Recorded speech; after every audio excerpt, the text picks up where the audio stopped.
If I stood out in the rain night, my only light a candle a million miles away, would you lay down your fire as I raised mine? Would you not kill again? And oh, when you're near me, oh my love, oh my joy, there's nothing ever to weary me, oh my darling one. Morning, folks. Welcome to Community Church of Boston. We're glad you're with us in person or online from whatever platform you join us from. And my name is Dean, and I am called, what am I called? Administrator or music director, mostly is what I like, and sort of fake minister is another one that I sort of like. And I was talking last night about how we had made this move to turn make a Community Church of Boston high holiday, a special highest of high holidays, and it would be April Fool's Day.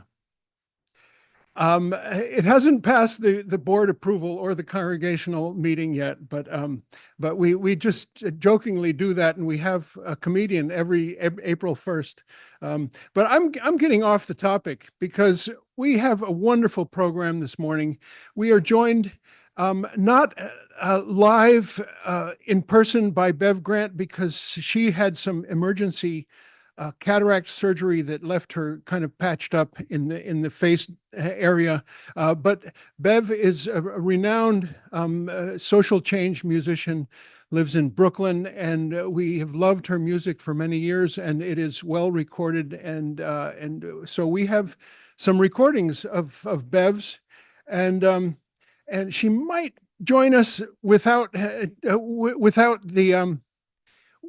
camera on. I'm not sure if Bev is there. Hi, Bev. If you are, we love you, and we look forward to hearing your songs today. So let's hear the first song. It's called I Am a Sewing Machine, and it's by the amazing Bev Grant.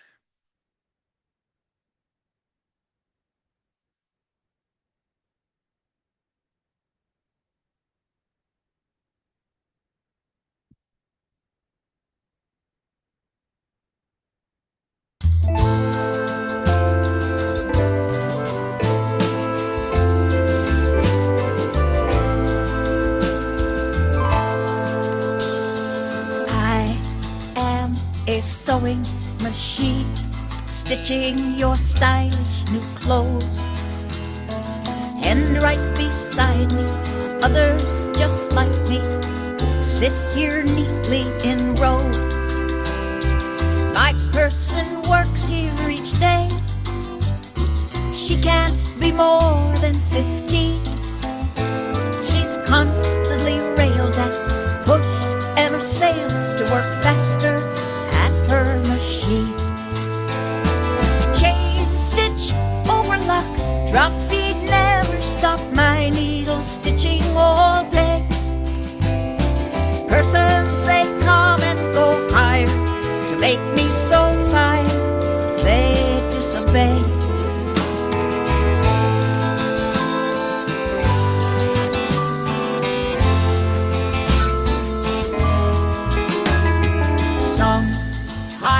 She makes a mistake or answers to her body's need. They start to yell at her, make it hell for her, tell her she's worth less than me. Sometimes one of us breaks down. We all have limits, you know. Me, they fuss over, fix, make over her. They simply let go. Chain, stitch, overlock, drop, feed, never stop. My needle stitching all day. Persons, they come and go higher to make me so fire. They disobey. My bobbin spins around, needle up and down, flying too fast for the eye. It's guided by fingers so small till I hear it painful cry. Ay, ay, ay.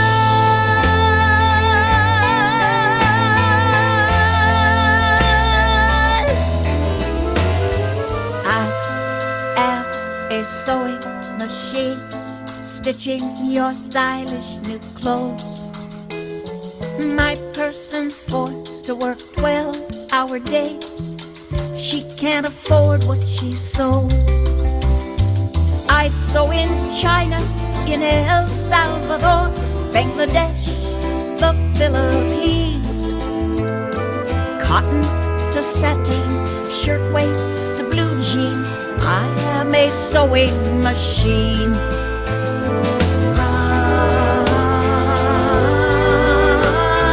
I am a sewing machine.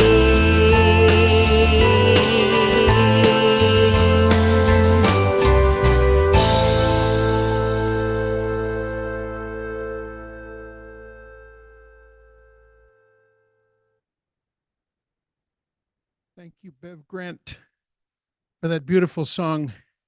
And we hope your recovery from this complicated cataract thing is swift and complete. Sending this love out to you, Beverly. Bev. Bev is also the director of the Brooklyn Women's Chorus that I think we will hear maybe on one of the recordings that we're going to hear a little later on. I want to tell you about a couple of things coming up. Sundays, we have next Sunday a very fabled podcaster, a young podcaster from this area. Her name is, her podcast name is Sabby Sabs, and her real name is Sabrina Salvati, and she garners a lot of views. Check out her podcast on YouTube or other platforms, and she will be here with us in the flesh, and joined by our very favorite Magpie duo who will do the music that day. That's next Sunday. Sunday after that is the Sunday right before the election, and we have a very apt subject, which is fascism, and it's a reading of a play by Sinclair Lewis that's called "It Can't Happen Here." We read this play here early this summer, and we thought we needed to do it again. It's being done by the Poets Theater, which is a group of people who have done a number of different presentations here, both poetic and theatrical. It Can't Happen Here, I found out in the archives, was read in this same church in 1936. For a presentation that was at Symphony Hall. And we could even look up in the archives how many people came. It might have been between 800 and 1,000. Pretty impressive history that this church has, and it's a rich thing that we get to find out about in our archives, which are sort of starting to take a little bit of order. They've been stored in broom closets for too many years, but we now have them spread out all over our 5th floor, which we can't rent out as rental income because it needs a bunch of work up there. I'm just getting started on telling you about this building and about our church, its rich history and its rich present and future. I have one more thing I'd like to tell you about. Richard Wolff. It comes on November 10th. Richard Wolff is a fabled and famous radical economist. We call him our own Taylor Swift, because one of the videos on our YouTube channel of when he spoke here has 1 million views.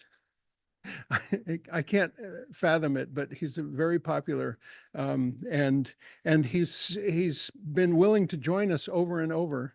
And here he is on November 10th, the Sunday after the election. There's other wonderful speakers, including our monthly JFK speech committee talk, which usually happens on the 10th, which was June 10th, 1963, when JFK gave that speech about nuclear proliferation and about the need to jaw and not war, to quote, what president said that? We need more jaw and less war. I can't remember what president it was, but anyway, that's we have a bunch of stuff coming up, and it's in our, we still call it new newsletter. We've only covered 3 of the programs from this newsletter, and there's a bunch more. Our Sacco and Vanzetti Award this year will go to Stephen Donziger, and I don't know if you know about Stephen's battle with Chevron and the pollution that they created in the tropics of Ecuador, and the lawsuit he won against Chevron, and that Chevron refuses to pay, and their retribution is taking it out all on Stephen Donziger, and using law with very well-paid lawyers to cudgel Stephen Donziger. It's going to be a fascinating program. That's on December 15th, and that's our annual Sacco and Vanzetti Award. We have on our wall the list of different award recipients that we've given over many years.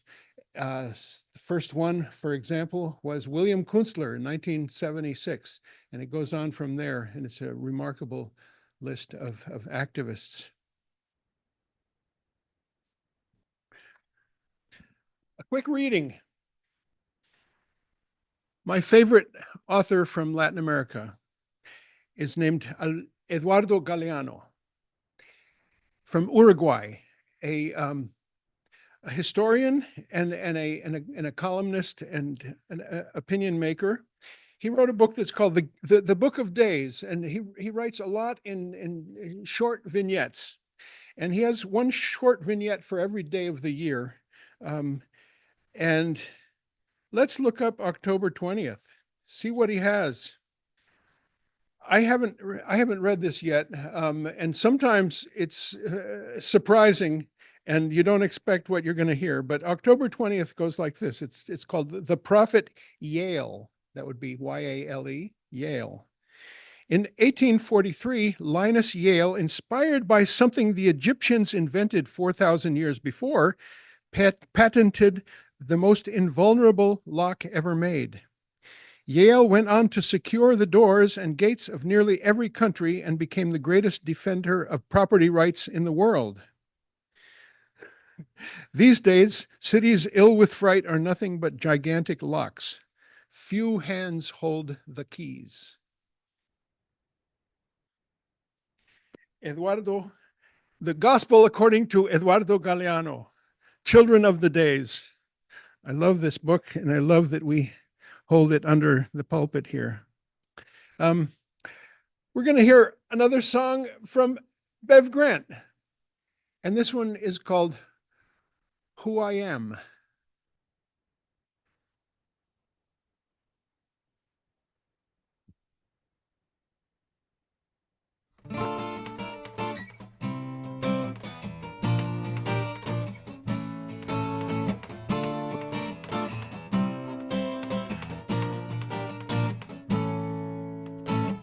The headlines say a fire destroyed the factory. In Bangladesh, there was no escape. Saying nothing's going on, get back to work. A false alarm. Manager locked the stairway gate. Ahmed said it started in the warehouse, spreading quickly to the higher floors. Racing up the stairs, its hunger growing, unawares, till searing heat came bursting through the door. Mama, I smell smoke, I see flames. They have locked the door, said to keep on sewing. Mama, will they even know our name? I am running running toward the window. Is this something I can give you, Mama, to hold on to, comfort knowing who I am?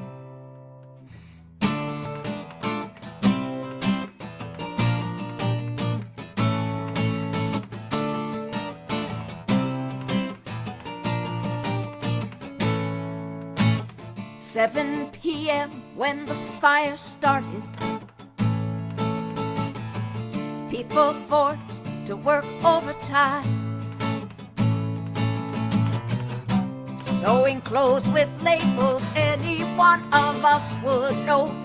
For wages so low, it should be a crime. Oh God, where's my daughter, where's my son? Wailing mothers watch the burning pyre. Corporations profiting while workers have no rights. 100 years since the Triangle Fire. Mama, I smell smoke, I see flames. They have locked the door, said to keep on sewing. Mama, will they even know our name? I am running toward the window, I will jump so I can give you something to hold on to, comfort knowing who I am.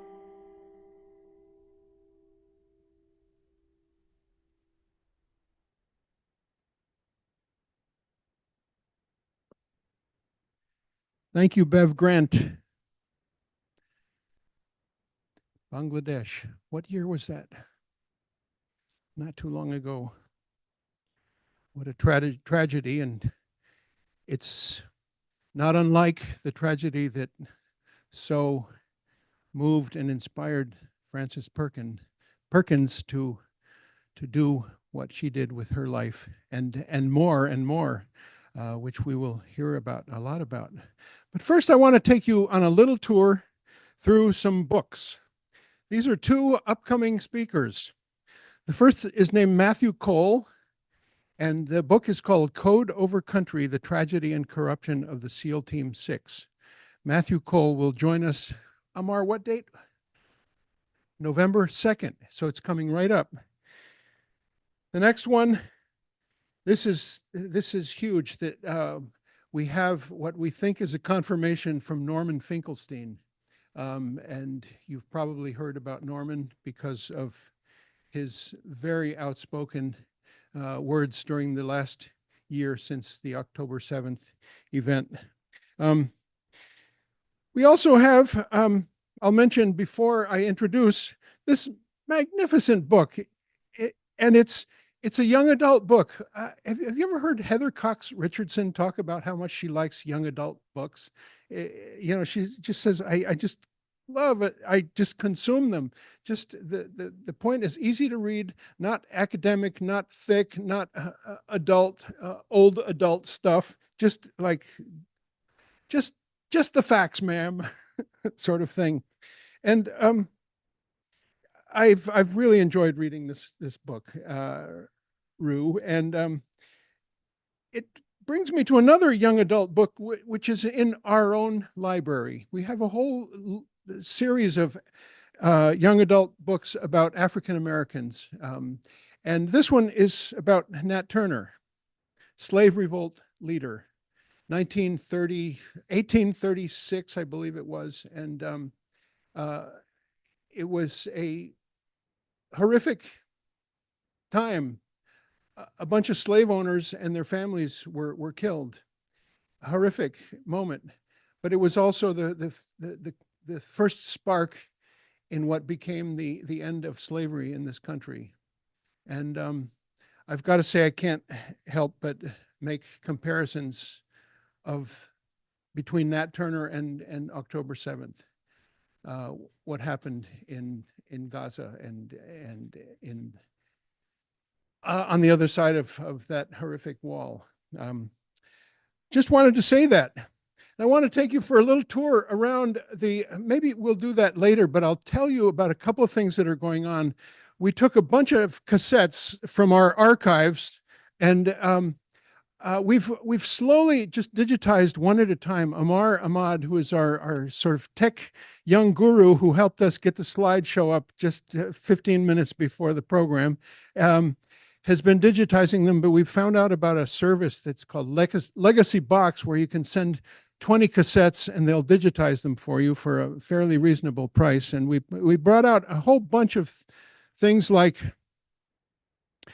some of these we've already done, like Angela Davis and Rosa Parks, Cesar Chavez, but there's a bunch of Howard Zinns and Noam Chomsky's, Phil and Dan Berrigan, Ossie Davis, Jonathan Kozol. It is just a testament to the wealth of our archive that we're really just trying to take a deep dive into to inform, inspire our present and our future.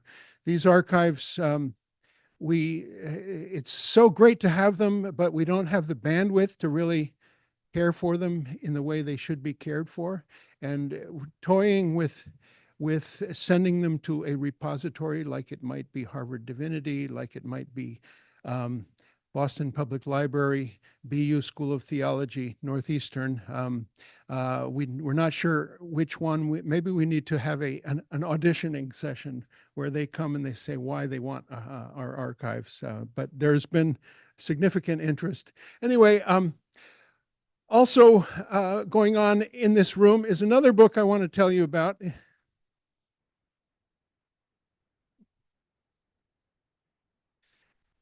It came there, two complimentary copies came. It's called Visualizing Palestine, A Chronicle of Colonialism and the Struggle for Liberation.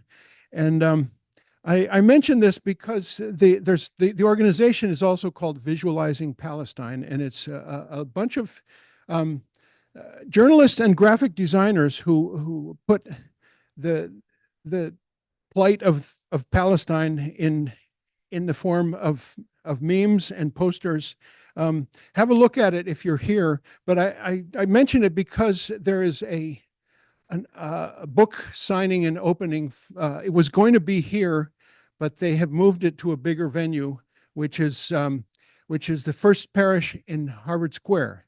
And it's in November, mid-November. I'm not remembering the exact date, but it's on a Thursday night, and it's a book celebration with another book that's written by two Jewish Voice for Peace founders, Alyssa Vilkomen and Rebecca Vilkomerson and Alyssa Wise.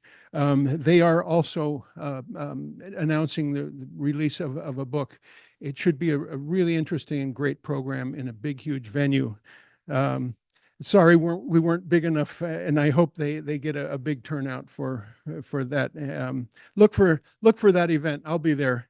And I'm going on too long, so I will say no more. Just to say we have a new friend who is visiting us. Ruth Monsell and her husband came all the way down from Camden, Maine, to be with us today, and we are so honored that you are here to celebrate the release of this book about Frances Perkins.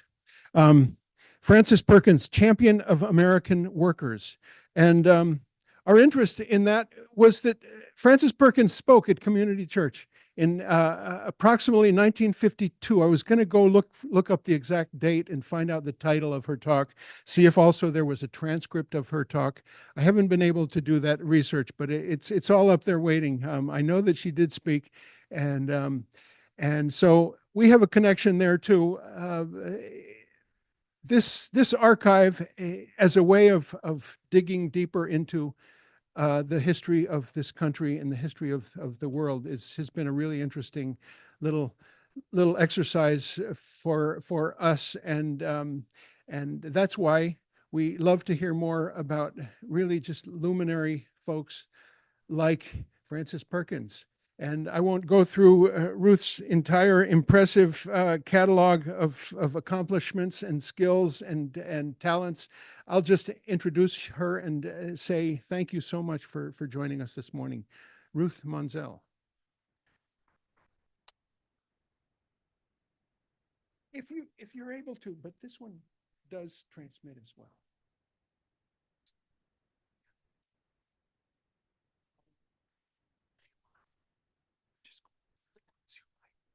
Okay. It's to be done by one. Oh, jeepers. No, I won't go that long. Okay, well, thank you for being here. And it's very exciting for me to be speaking in Boston, which was Frances's birthplace. And in addition to, I particularly want to thank, of course, Dean for finding me and inviting me all the way back last May up in Maine. And I also want to welcome Tom Raish from Lowell, who next to her one surviving descendant, her grandson, and the other man who knew her in life, and a few others, he's probably the #1 Frances Perkins fan out there. And he's the one responsible for all these wonderful banners, which he is touring with, he told me. They give you an awful lot of information about Frances. And yeah, it is, if you look at the back, there is the YA saying it's a young adult book, but I very intentionally wrote it also for adults who don't have the time for a much longer book. The only other one written in this millennium was 15 years ago and is what I consider very long, kind of unnecessarily long. And the one before that, written about, I don't know, 25, 27 years ago, was crazy long, something like 700 pages.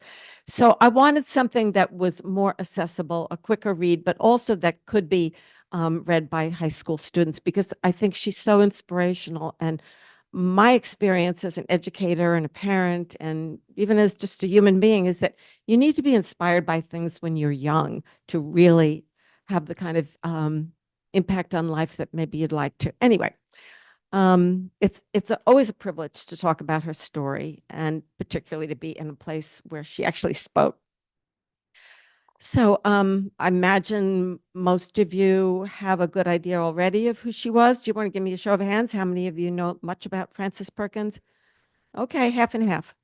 So I thought one of the main reasons that I decided I had to write this book, maybe the main one, is that I didn't know about her and I thought I knew my history. And afterwards, I asked so many people, both in groups and individually, do you know who Frances Perkins was? And I could find so few people even familiar with her name. A couple of them said, "Oh, it sounds familiar." And I find hard to sum up because people always want to know what she did. And that list of her contributions is very long, but she's also the most inspiring woman in history that I've ever, gotten really to know. And once I did, my feminist soul just couldn't stand the fact that her story was left out of all the history books I'd ever read. I had to do something about that. And I wanted to bring her more into the limelight, including to young people. I always thought someday that I would write and publish a book, but I also had a feeling it would take a big bolt of lightning of inspiration to get me to do it. And that happened 12 years ago in the summer of 2012. I was just blown away when I read in my local county newspaper that 2 miles from where my late husband and I were living was this ancestral home of this really famous person who really was the New Deal. And I've given all the credit to FDR all my life. No, it's the great woman behind him that made sure these really important things were done that I'm going to talk about. So I immediately got tickets for us to tour this wonderful homestead. And it's 57 acres, but he wasn't well enough to do the walking. So we basically toured the house. And the tour was given by her direct descendant, her grandson, Tomlin Perkins Coggeshall, who was still living in the same house. And I thought that was remarkable. And it was so impressive in many ways, the whole tour. And this house, the brick house, the family always called it, was given to her beloved grandmother as a wedding gift. And the early 1800s. And it meant so much to Frances, this homestead. She spent every summer there as a child and then went back to it throughout her entire life to recharge her batteries. It had been both, an inspiration to her and a place that actually formed her. So I was lucky, I felt, to be there. So since then, it's been a 12-year journey. And, for first time published author, it had a lot of bumps in the road. Wasn't that easy? But as fate had it, years later, I got to know Tomlin very well. And I, as a result, got to visit the homestead and the brick house a lot and had a lot of rich opportunities for soaking up not just the atmosphere of the place, but a real appreciation of how it fed her soul and helped form her and restore her throughout her life. And of course, her grandson also gifted me with some lovely vignettes and childhood memories of his grandmother, which aren't in other books. So I got to know Tomlin through my partner of the last 10 years. And, it's just one of those amazing coincidences that sometimes life gives you, that his one dear, close, old, going on 50 years, I think, personal friend is Tomlin Perkins Coggeshall. And not only that, they didn't even meet in Maine where I'd met them. They met out in Pullman, Washington. Yes. I get my Washington and Oregon mixed up, so that's why I had to check with them. So that was really wonderful. And then Tomlin introduced me to another friend, Dr. Christopher Bryseth, or Chris as we know him, who knew Frances also. He's the only other living person who also knew her well, and he was a great resource. And then there's Mick Coet, and he's the creator of this wonderful documentary, Summoned: Frances Perkins and the General Welfare. So if you're interested in this lady and you don't want to spring for the book, or your library doesn't have it, you can see this on Amazon Prime, and you can also see quite a few clips from it and talks about her on YouTube. And it's really worth it, even if you send for, the CD. He did numerous previews of it around the country, and I was able to attend two of them and get to know him pretty well. And it really gives an excellent picture of why she's so important. And it features people you'll recognize talking about her and telling her story, like Lawrence O'Donnell and like famous historian Doris Kearns Goodwin, and Nancy Pelosi, and who's the man from TV, David Brooks, and I recommend it. So I wanted to produce, a biography for a new generation, having taught high school English and American history. I just wanted it to be, to her to know about this really inspirational role model, because if she could accomplish, born in 1880, what she did, imagine what you can do, having been born in whatever recent year. And I wanted to include everything I felt she'd been inspired by. That was important to me. Where did she get all this inspiration to do all the things she did?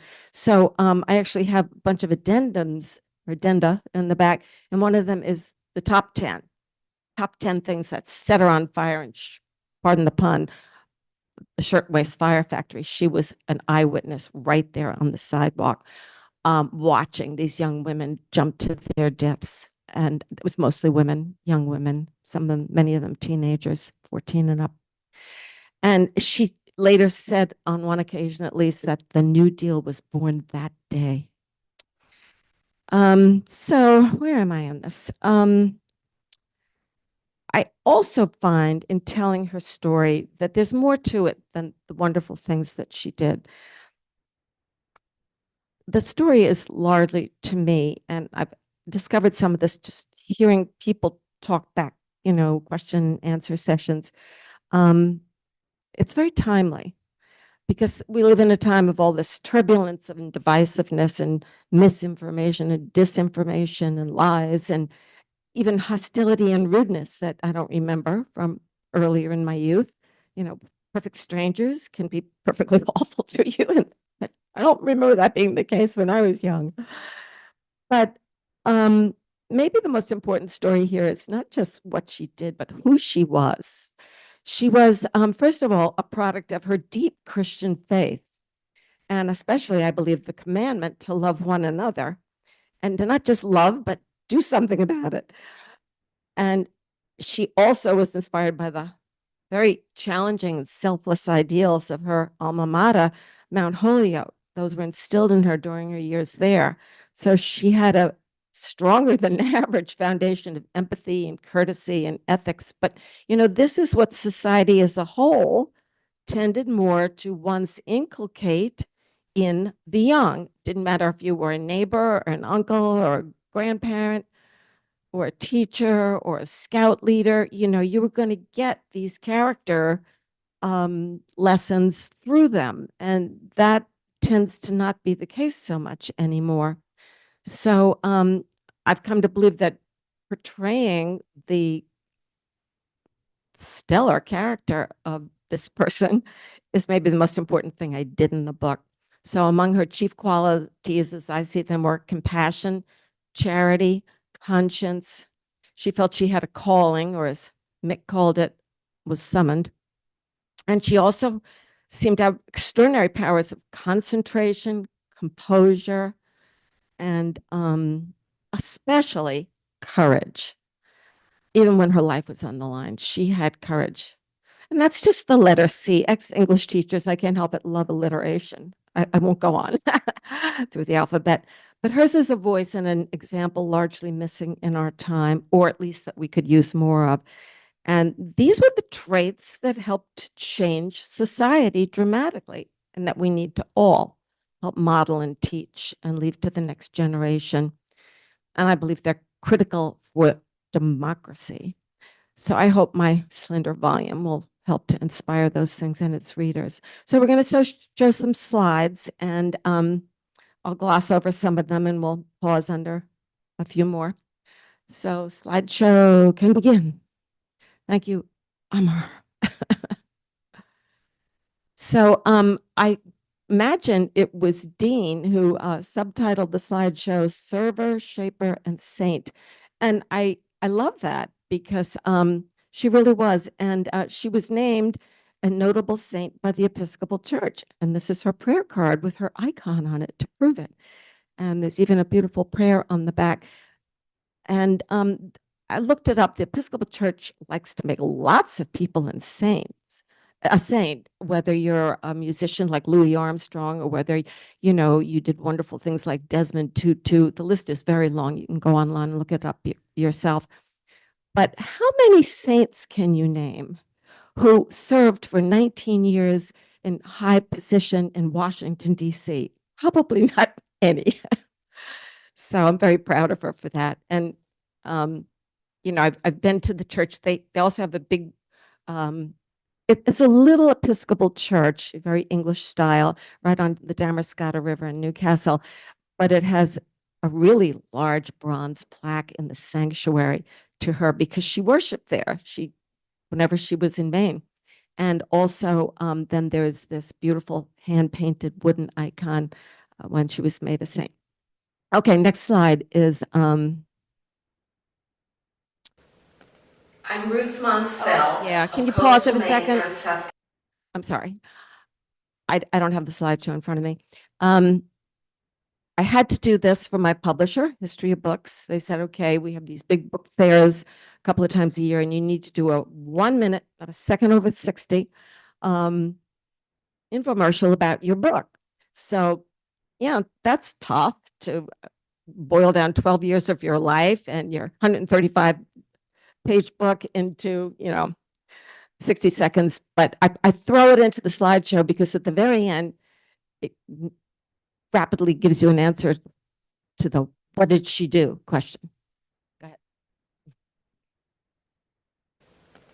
I'm Ruth Monsell of coastal Maine and South Carolina. I'm the author of Frances Perkins' Champion of American Workers, and on the cover is my portrait of her. She's the most important person you've probably never heard of, which is why you should read this biography for both teens and adults of our first female cabinet member. Read for the mega-inspiring story of what one determined, dedicated person can do. In Frances Perkins' case, that included helping America out of the Great Depression, ushering in the New Deal, ending child labor, and giving us workplace safety, workers' compensation, the minimum wage, the 40-hour week, and Social Security. You'll be amazed. Little hypey, but oh well. So next slide, we have three I'm pictures Ruth of Monsell. three pictures of Frances in different times of her life. And I put this up because I think it's kind of remarkable that she had an evolution. Most people, most women anyway, don't go through. In the one on the left, she's an undergraduate, so maybe 20, 21 years old. And I mean, I can only imagine that this is the absolute height of fashion. Big hat with the feather and, you know, even the way she's clutching her little clutch handbag. The second one, you know, she's got her fur. She's looking a little coquettish. She's still pretty. She's got a hat at a jaunty angle. And the third one is what she looked like ever after, because she came to realize that it was very tough breaking into this all-male club, and it wasn't easy. And it dawned on her that if she could just remind them of their mothers, or maybe even their grandmothers, they wouldn't feel so threatened. And the way she put it, I have this little quote in the book, I quote her a lot in here, is, I became a judge in workman's compensation, a new idea at the time, and I realized that some of the old lawyers and insurance company representatives, as well as the injured men, took it pretty hard. What she means is pretty hard that there's a woman determining the fate. And they could take justice. I realized I had to try and remind them of their mothers, and it worked. They could take justice at the hands of a woman who reminded them of their mothers. Many women dress in ways that are attractive, but don't necessarily inspire confidence in their common sense, integrity, and sense of justice. So for the rest of her life, it was the tricorn hat, the black suit or dress or gray or navy, and the pearls. And did this conk out? Oh, it's still there. Okay, next slide. Okay, this is some of the stages I went through in writing the book. The reason it was a whole 12 years was twofold. One was that, you know, well, you don't know. I had to go through two publishers. I also had my husband die, and that after determining I was going to write a biography about her because I was so inspired, took time, but then I read every biography I could get my hands on. Many were no longer in print, other little ones, but I was able to dig them out of a library or get them at a used bookstore or something. And then years of, you know, it's quite a process if you want to get your book published and you're a first-time author. So that took a long time. And then I wound up with a publisher who I was thrilled about because he was a Maine publisher, and I was advised by my mentor, oh, go with the Maine publisher because Frances had such an important connection to Maine. And then he was going to fast track it because it was going to come out in 2020, the year of women's suffrage going through. And also it was the 200th anniversary of the state of Maine. This was going to be so wonderful, but it was 2020. Sound familiar? So he used that as an excuse to completely, you know, break his contract, not officially, but supposed to come out within a year of my signing. And 2 years later, I realized I had to hire a lawyer to disentangle me, blah, blah. But miraculously, the other publisher who had agreed to take on the book was still interested 2 years later. And so it was history, a good name for my book that published it. Next slide, please. So the next 4 years, well, I just told you the story. Next. So this is the brick house in Newcastle, Maine, which is now the Frances Perkins Center. And this is how it would have looked when she was young, maybe around 1900, just heading off to college. And the next slide is how the Frances Perkins Center looks today. There's the brick house on the far left. You can see the brick. And there's this whole long, wonderful stretch of attached buildings, which are common in New England, you may know, so that you could get to the animals or the farm equipment without having to walk through snow, or to the cellars, the kitchens, so forth. And in the center part, about where that white door is, if you look at the right-hand slide, is where I first met Tom. He came to my book launch party, which was hosted by the Frances Perkins Center in the barn. And that made me very happy to have it hosted by the Frances Perkins Center, and had about 50 to 55 people there. Next slide. So these are the basic facts about her life, you can read through. I can't see it from here, so I'm going to move a little closer. She was born by a different name, and she did live in Worcester. That's where she grew up, and then Mount Holyoke, also in Mass. And she went there thinking she would probably wind up, having studied English or art. And she became very interested in theater there and was in a lot of plays. But she went for the tough stuff because it challenged her, and because she had professors who challenged her to use her brain. And she did. She wound up with a double major in physics and chemistry. Wow. She didn't use it very much, but she did teach high school for a while in Illinois. And being in Illinois got her within striking distance of Chicago. And that's where she was spending her weekends volunteering at Hull House and learning all about the field, although they probably didn't even call it that yet, of social work, and being very much introduced to how the other half lives, as the famous book put it. And shortly, she changed both her faith and her name. The Episcopal Church, she found, was more to her liking, and it was probably mainly that she felt at the time they were doing more than the Congregationalists to serve social justice and help the poor and all the other things that the New Testament taught us to do. And they required that you adopt a confirmation name, that you say what you wanted your confirmation name to be. And she chose Frances and just decided she was going to use that the rest of her life. Out the door with Fanny. I don't blame her. Then her first real job in social work was in Philadelphia to work for the Research and Protection Association. And wow, for a very young green woman, that was a very dangerous chapter of her life. But she had the courage to do it. And you can read about it in the book. Then she, from there, she started to take some courses in Philadelphia at night. Like she didn't have enough else to do. And the professor said, you need a master's in this for all the wonderful ideas you have, and you're so smart, and you did so well in my class. Apply for a fellowship to Columbia. And she did.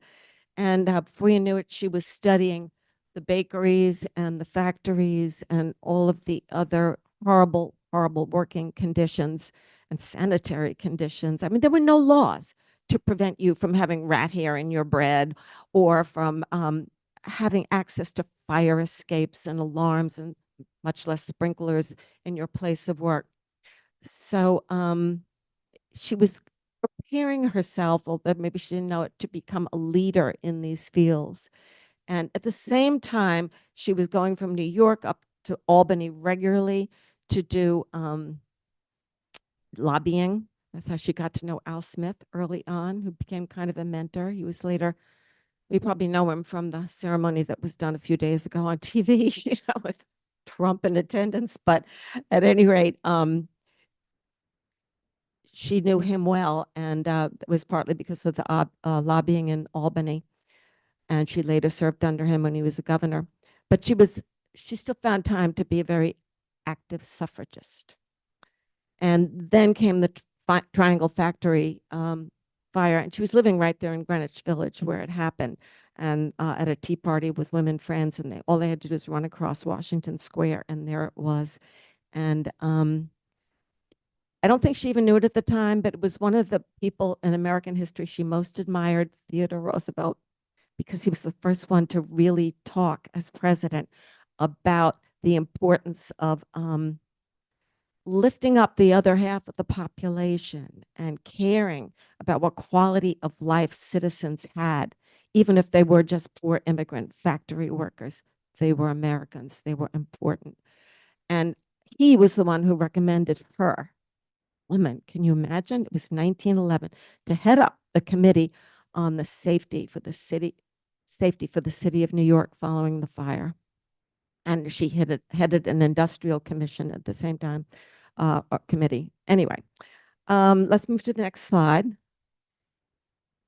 And here's what she did in Albany and beyond, served under Governor Smith. Now, he made her the first woman to be appointed to a state committee, the Industrial Commission. And then in 28, he was succeeded by FDR because he was either his term was up or it's because he was running for president. I've forgotten. But FDR appointed her not to just to be on the commission, but to be the lead, the commissioner. He had that much faith in her. Each time she did something a woman had never done, there was a huge ruckus, tremendous, opposition and complaints and attacks in the press, but it didn't stop her. Then came the Great Depression, and FDR won the White House, and he didn't want anybody else for his Secretary of Labor. She didn't want the job. She had a couple of good reasons. She liked her job in Albany. She could commute home to New York City on the weekends and be with her husband and her daughter. Her daughter was, a preteen at the time, and her husband had was bipolar in an age when nobody knew what it was. Nobody knew how to treat it. He was in and out of sanitariums. The rest of her life, she wound up supporting all three of them. She had a good enough job. Just because you go to Washington doesn't mean you'll make more money. But the big thing was the distance from her family. And she also always worried that her notoriety, the greater it became, would focus a spotlight on her daughter and her husband. And she didn't want that. Because there was a stigma to any family that had mental illness in it, much more so than today.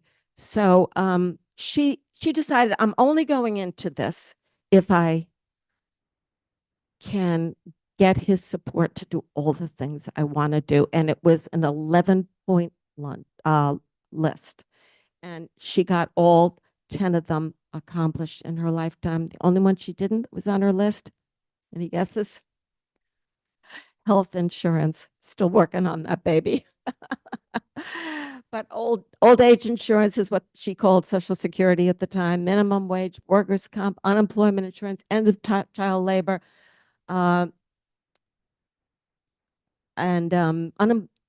workers' comp. I've said it pretty much, everything except universal health care. So 12 years she served because it was such an unusual presidency. She was still serving after he died, of Secretary of Labor. And she wanted to leave Washington, but good old Truman wouldn't let her. But he wouldn't give her the Social Security Administration to head up. Go figure. He only wrote it.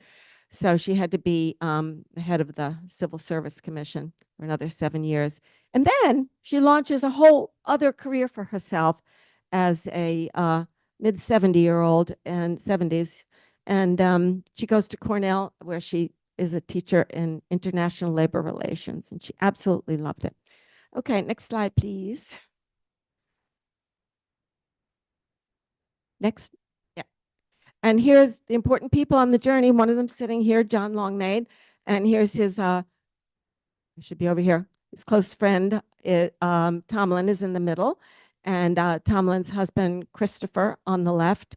And the other two pictures are of one of the premiers for Summoned. And that's the three of us with Cardboard Francis on the left and with the filmmaker, Mick Coet, on the right. Next. we have a slide of, yes, I had the great fun of portraying Madam Secretary herself in Damascotta, Maine, 2 summers ago. Was a 90-minute play without intermission, the only woman in the room. And one of the fun things was, although the director would never ask me to try to do this, but I thought I'd try to study her reminiscences, because if you go to the Columbia, at least at the time, I don't know if you still can, the Columbia University website, there's a lot on there. And one of the things I was able to do was listen in her own voice to her reading her reminiscences of all the years that she'd worked. A phenomenal memory. She was just a brilliant woman. And I listened to hours of that. So I tried to develop her Boston Brahmin accent and say things like, "Good afternoon and welcome to the Department of Labor." Kind of like the way she talked. You can get a better example online, even on YouTube. And the final slide, I think, is, oh, here we are at the Frances Perkins Center. They have an annual, they call it a garden party, where people are honored. And that's Dr. Christopher Bryseth, who's in my book, on the left, and then Christopher and Tomlin and John and another board member, Peter Corcoran. I wanted to just tell you a little bit more about the Frances Perkins. Without it, I wouldn't have known anything about her, of course. And it's where they're now headquartered. Tomlin sold it to the Frances Perkins Center, which he had also been one of the prime movers in founding the center to, keep his grandmother's legacy alive. And it's a wonderful place to visit. And there's 57 acres worth of property and trails down to the river to walk if you can ever get up that way. But what I also wanted you to know is that it's been quite a struggle to keep alive and to find the funds to renovate and preserve all of her archives and all of this historic building, and the barns needed a great deal of work. So it's taken, a lot of major contributors, of which John has probably been the largest one. But now it has a really golden opportunity, and you can be part of it. You can be part of history. If you go to francesperkinscenter.org, the first thing you'll see is a link for you to sign the petition, because it's in the offing to become a national monument. It's been a National Historic Site for many years, but to become a monument, it's now under the National Park Service, which will, be an enormous, enormous boon to her name recognition. And I hope that when it's announced that the latest national monument is also the Frances Perkins Center, Americans will go, "Who the heck was Frances Perkins?" and run to buy the latest biography out on her. The only one in 15 years. So that'll be fun. But I would love to have you sign the petition and to tell some friends, forward the link. You just put at the end of her name, center.org, and you'll be there. So I have a couple more notes. Oh, I know. I'm going to read you things from the book. Unless you'd rather I answer some questions first. If you have some, we can do it in whatever order. Yeah. Okay, sure. Don't read yet either. That'll come after. You want? Okay. All right. Well, I thought I'd read just a couple of short excerpts. And one of them that I like a lot is from early in her youth, because I think it shows how, even though she's just out of college, so what are you, 22, she couldn't get a job in anything like social work, because they told her, you don't have enough experience. Go teach, go do a lot of reading. Maybe then you can get into, helping other people. So she has no choice but to go home back to Worcester and live with mom and dad.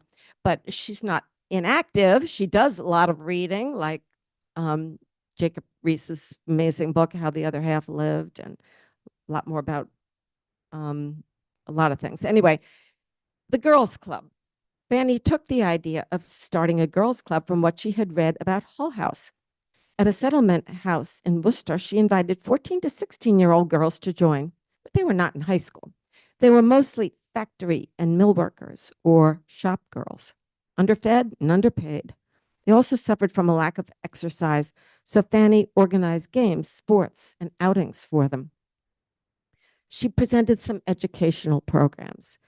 When she found they liked to sing, she brought them new songs. She was rehearsing them for a singing performance, a fundraiser so they could buy a basketball. Then the unthinkable happened. One of the teenagers, a worker in a candy factory, had her hand cut off by a candy dipper. Fanny visited the girl in her home and promptly sent for a doctor. She may have had to pay the doctor herself. The factory had simply sent the girl home. It came as a shock to her that the candy factory had no legal responsibility to make any payment to a seriously injured worker. Desperate, Fanny appealed to a clergyman she knew. Together, they approached the employer. Their joint plea persuaded the factory owner to make a small, one-time award of $100. Had it not been for Fanny, the maimed teenager would not have received a cent for the loss of her hand. So just think that's tremendous gumption and, determination to do the right thing, even though she's so young. And she's smart enough to say, I need a real adult to come with me, somebody with clout, like a minister. And, $100 sounds ridiculous to us today. Of course, it was a lot more money then. But you know what the families of all the young women and some men received for their deaths after all the litigation was filed after the factory worker? Not $100, $75 per person dead. It shows you what the times were like, that you didn't have to, as a factory worker, have any safety regulations or any compensation. It was perfectly legal not to. Next one I wanted to read you is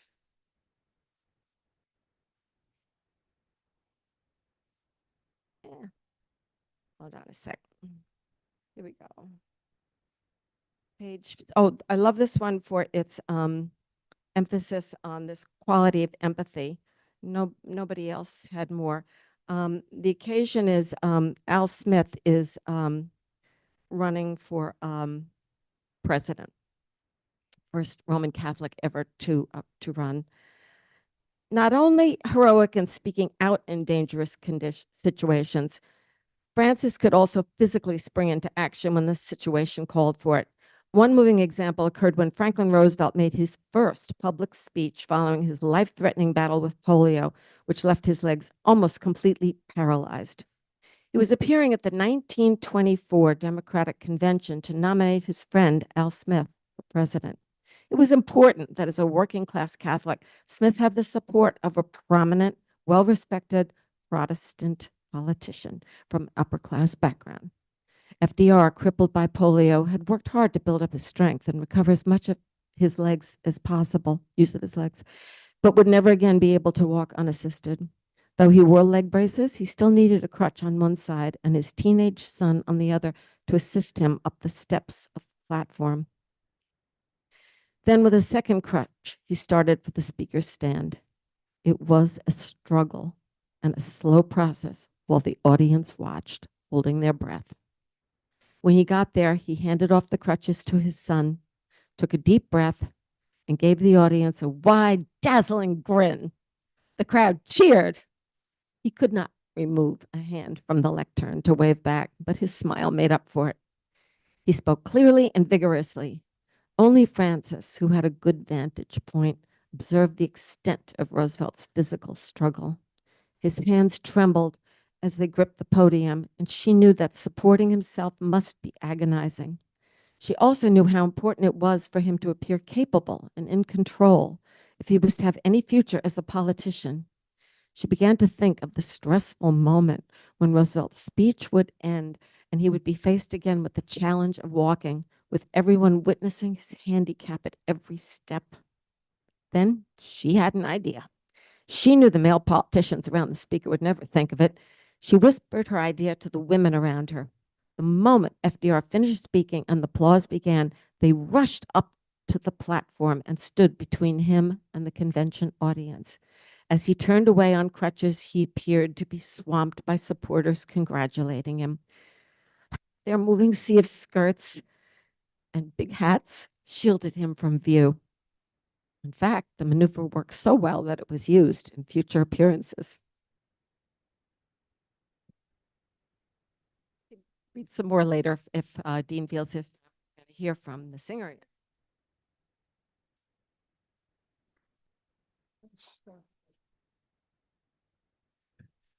Thank you, Ruth Monsell. Just a lovely presentation about, let's call it American history's best kept secret. But we're trying to change that.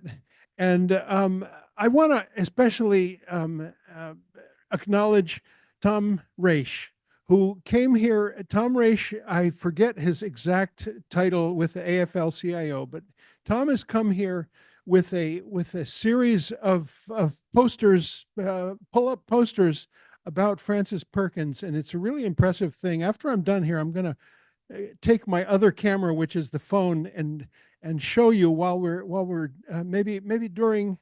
No, not during Bev's song, because I think we have a YouTube with a video portion of it. But after that, maybe even get Tom to talk about his efforts in what is it, getting a bust of Frances Perkins in the State House? Is that right? And just an enormous champion of the historical personage of Frances Perkins, and Tom Raish, who is here with us today. And thank you for coming today and making the effort of bringing all this publicity material about Frances Perkins. But first, let's hear from Bev one more time. And this is always the moment that churches call the offertory, where we say that we depend and rely on your largesse and generosity to make this thing happen. We're in an especially difficult moment because we have a vacant restaurant space on our first floor, which is a major part of our livelihood and our sustenance and our and being able to keep our staff nourished, let's say. So there is a basket in the back, and also there is a function on our website where you can help us through PayPal or through credit card. So, and I want to also acknowledge that we had a really remarkable response to our fundraising appeal that went out by U.S. mail as well as by email. It's just pretty remarkable how many of you have sent your green envelopes if you're old-fashioned, or gone to the PayPal option on our YouTube channel. So our hearts are filled with an attitude of gratitude. Thank you for helping us make this thing called Community Church happen. Let's listen to Bev's iconic song that's called We Were There. And Bev, we love you and we're sorry you can't be with us live, but this is a very good substitute for your live presence.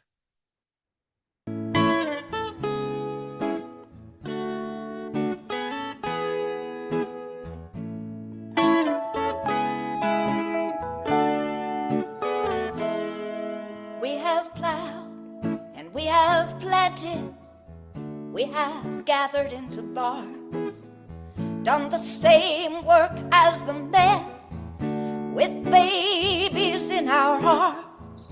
But you won't find our stories in most history books you read. We were there, we're still here, fighting for the things we need. We were there in the factories, we were there in the mills, we were there in the mines, and came home to fix the meals. We were there on the picket line, we raised our voices loud. It makes me proud just knowing we were there.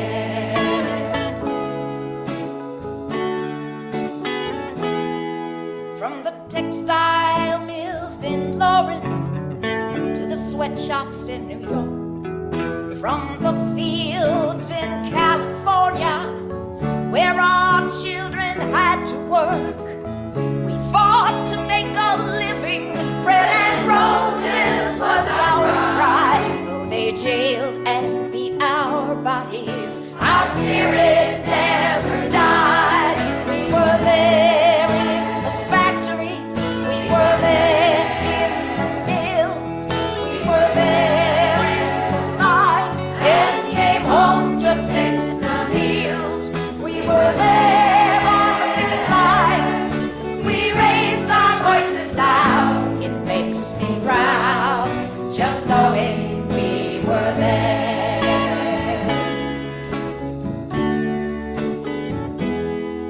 We were Polish, we were Irish, we were African and Jew, Italian and Latina, Chinese and Russian too. They tried to use our differences to split us all apart, but the pain we felt together touched the bottom of our heart. We were there in the factories, we were there in the mills, we were there in the mines and came home to fix the meals. We were there on the picket line. We raised our voices loud. It makes me proud just knowing we were there.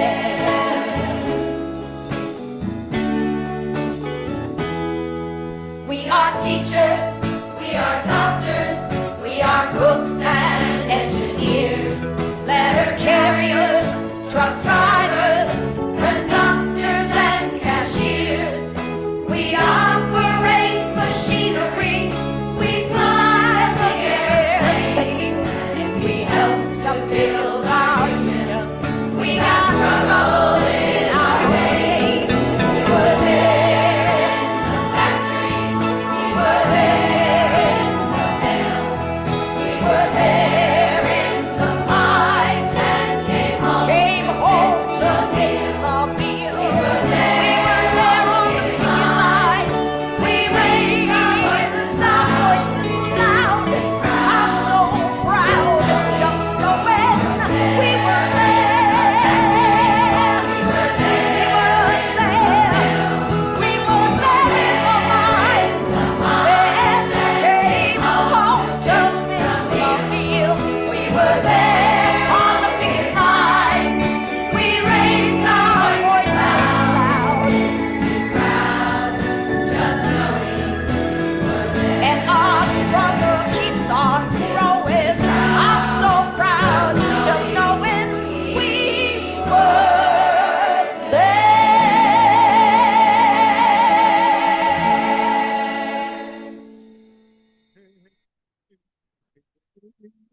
Bev Grant. It's just lovely to hear that song. I want to just see if we can bring up my camera to show my phone, just to show you these pop-up displays. They go through the entire history of Frances's life. With education comes responsibility is the first one. The second one, a passion for social justice. You probably, if you're joining us online, you can't read that, but that's just a sense.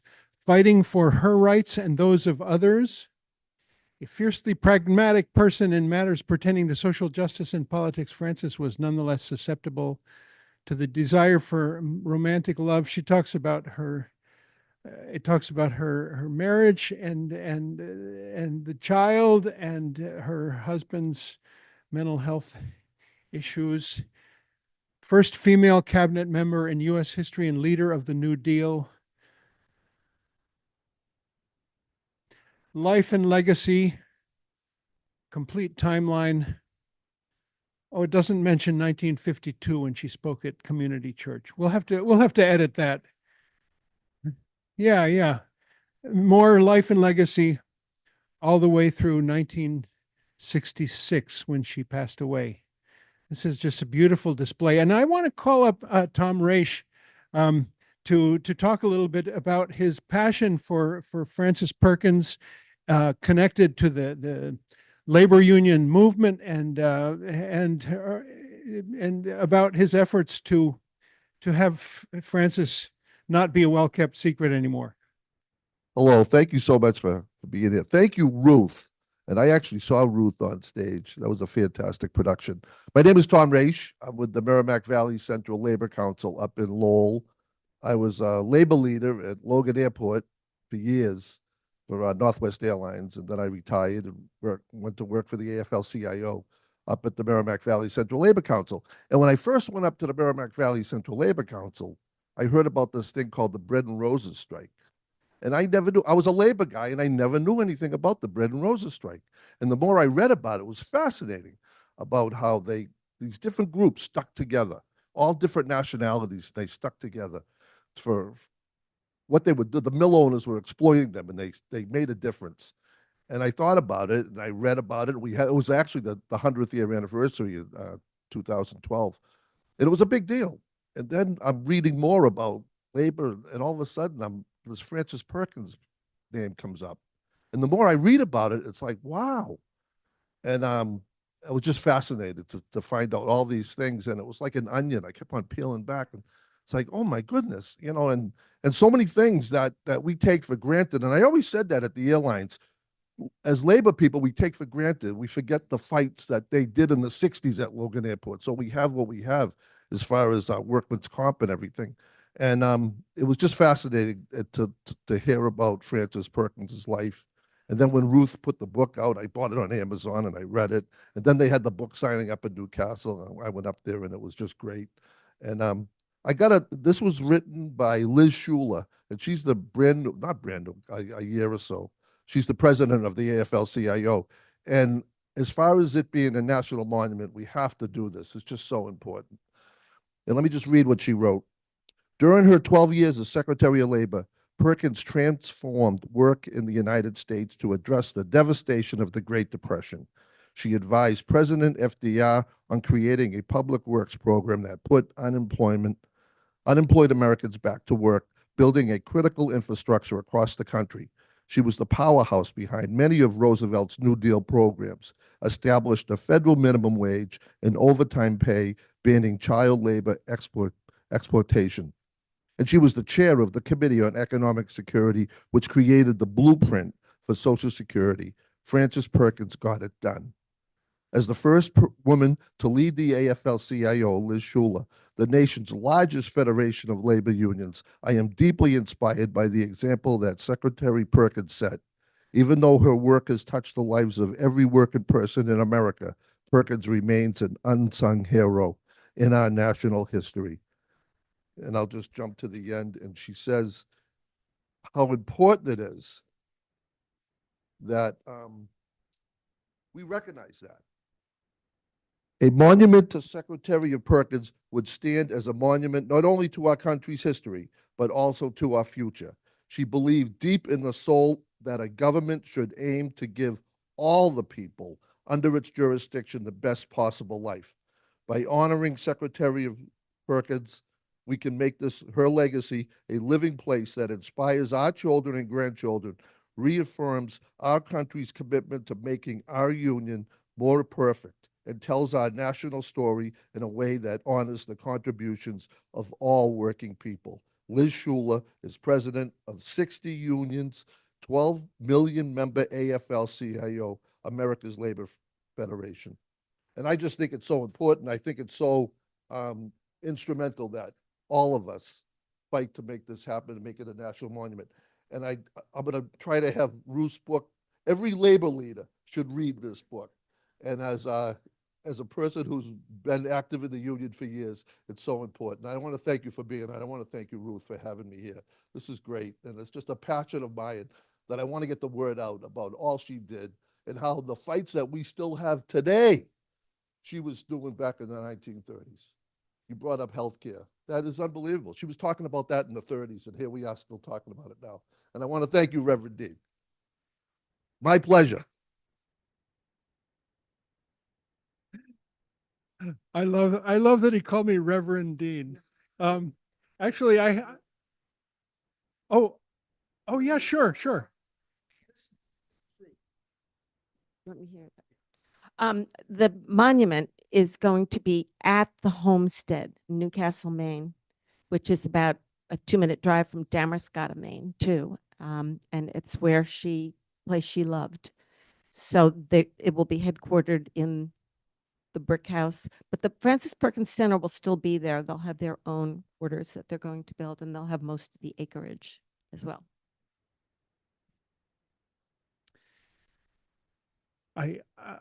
Tom, I just want to let you know, I prefer irreverend. But yes, I want to check if there are any questions or observations. Here is Alin. Gracias, Dean. Thank you so much to both of you. Thank you. I'm going to spread the word among my Episcopal community and my socialist network too. I have a particular question. Many years ago, in the country where I was born, I found out a name. His name is Henry Wallace, the first vice president. So I began to research about Henry Wallace, and I thought he was fascinating. So I have this curiosity. If there is a mention about some kind of professional political relationship between the two of them. Well, they're both gone now, but they served on FDR's cabinet together. And sure if I can lay my hands on it. I've done a lot of postcarding this season. I've been doing it for years, but this time, such an important year, I got friends to help. The most recent postcard that someone gave to me, because she had ordered 400 and she didn't have time to get them all out. I'm not the world's best organized person. It's probably in there somewhere. Anyway, we were standing on the street in front of the post office when she handed this stack of postcards to me, and I went, ah! Had Frances Perkins' picture on it, along with FDR and 3 other members of the cabinet, including Henry Wallace, and or 4 other members, 4 cabinet members and FDR's descendants got together. I think Tomlin helped organize this, and they meet and they talk about ways they can not only preserve the legacy of the New Deal and publicize the great things that their forebears accomplished, but also to continue her work, which is the mission of the Frances Perkins Center too. They honor people who have continued her mission, and they do annual awards to people who have been outstanding in various fields. They can come from anywhere in the country in any walk of life, but if they've done something that the FPC feels is deserving of this honor and recognition, they're given an award at the annual garden parties. So, you know, that's how it's going on today. Is Henry Wallace's grandson is talking with Frances Perkins' grandson to this day. Yeah, and they're making good things happen. Yeah. I happen to be from the same country that Alin is, which is Costa Rica. And there is a school, an agricultural school that has a Henry Wallace, their main building is a Henry Wallace building. And it's because Henry Wallace was the Secretary of Agriculture before he became Vice President of the United States. And I'll mention another thing they have in common. Frances Perkins and Henry Wallace both spoke at Community Church in the 50s. So maybe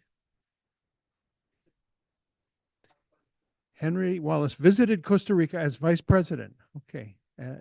He wasn't vice president for long. Am I right that they booted him because he was too progressive? Just one of the 4 terms that FDR completed. Let's find out if there's any Zoomsters or YouTubesters that would like to join us and say hello and make a short remark or ask Ruth a question.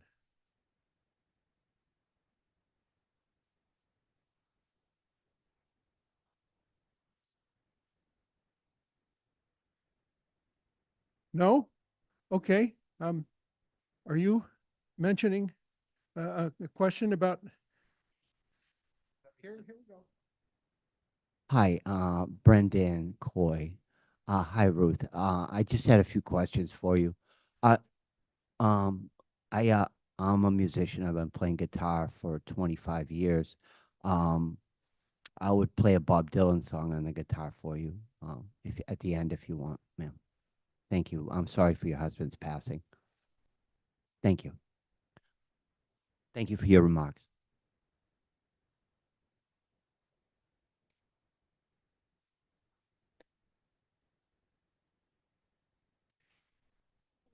Well, Good way to wrap it up. The last chapter of the book is called The World After Frances. And toward the end, I reference a couple of other writers. In his introduction to the new edition of The Roosevelt I Knew, which was Frances's bestseller, Adam Cohen, an author and Yale law professor, wrote that Perkins was, quote, a brilliant self-creation, and that she was as important an icon as Benjamin Franklin or Thomas Paine, and that, like them, she had helped to start a revolution.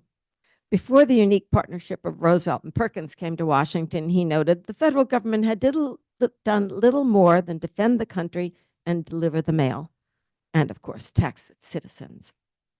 In the final chapter of his recent book, Tread the City's Streets Again, Frances Perkins shares her theology. Don Mitchell wrote that she was, quote, indeed steadfast in her life in the church, and was also steadfast in her work, overcoming the barriers of a woman in a man's world and establishing safeguards for human life and dignity that remain in place on a national scale to this day. That her name has so little recognition today is due in part to her well-guarded privacy and her extreme modest humility throughout life. What she did was not for personal credit or fame, but done selflessly. She labored out of a deep thirst for social justice and a desire to live out her faith's great commandment to love one another. She worked for the good of all, present and future. If the history books later gave almost all of the credit to Franklin D. Roosevelt, perhaps it would not have disturbed her.